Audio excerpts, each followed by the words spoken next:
My sme rodinná firma, ktorá vlastne založila prvotne spoločnosť Lara Invest SRO ako personálnu agentúru a autopožičovňa je vlastne taká naša doplnková služba, ktorú sme vlastne začali poskytovať po niekoľkých rokoch a momentálne sa tomu venujeme už asi 3. rok. Lara Cars je nová značka na trhu.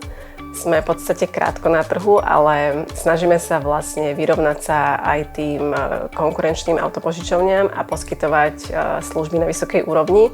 Naše motorové vozidlá v našom vozovom parku sú nové, na štandardných výbavách, takže sú rôzneho typu a myslím si, že každý si môže vybrať, či už nejaké základné vozidlo alebo nejaké nadštandardné.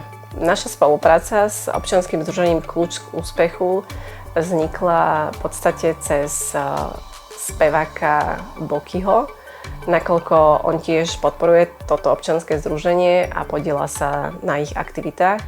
Takže sme sa tu stretli a povedali sme si, že tiež chceme prispievať pravidelne a spolupracovať a pomáhať vlastne občianskému združeniu. Veľmi sa mi páči myšlienka občianskeho združenia Kľúč k úspechu pomáhať sociálne slabším rodinám, deťom a mladým ľuďom, vrátane detí z centier pre deti a rodiny.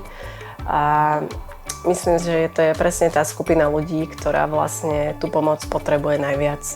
Lebo tak ako to aj oni majú na svojich stránkach, každé dieťa má právo na rovnaké vzdelanie, na pozitívne príležitosti a bezpečné prostredie. Takže aspoň takouto malou formou pomoci im vieme tiež prispieť.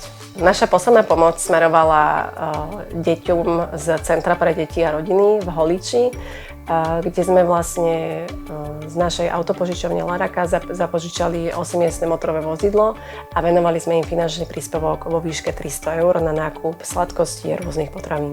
Mám jeden moment, ktorý ma osobne zasiahol z môjho detstva. Bolo to vlastne z mojich študentských čias, kedy som sa zúčastnila sama jednej akcie, ktorá bola organizovaná pre jeden detský domov. My sme vtedy v podstate sa stretli s deťmi z detského domova, alebo teda z Centra pre deti a rodiny a strávili sme s ním jeden celý deň.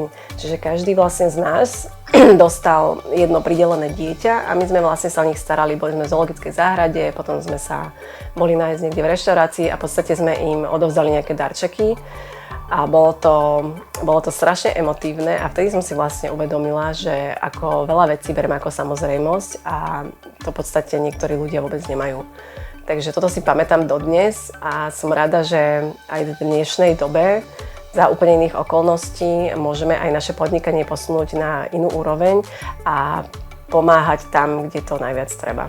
Firmám, ktoré ešte nepodporujú podobné projekty, by som odkázala, aby sa čo najrýchlejšie zapojili a našli si tiež nejaké občianske združenie alebo nejaké projekty, ktoré podporia, lebo si myslím, že je to výborná vec a je to vlastne v prospech našej spoločnosti a hlavne je to dobré kvôli integrácii takýchto sociálne slabších detí a mládeže.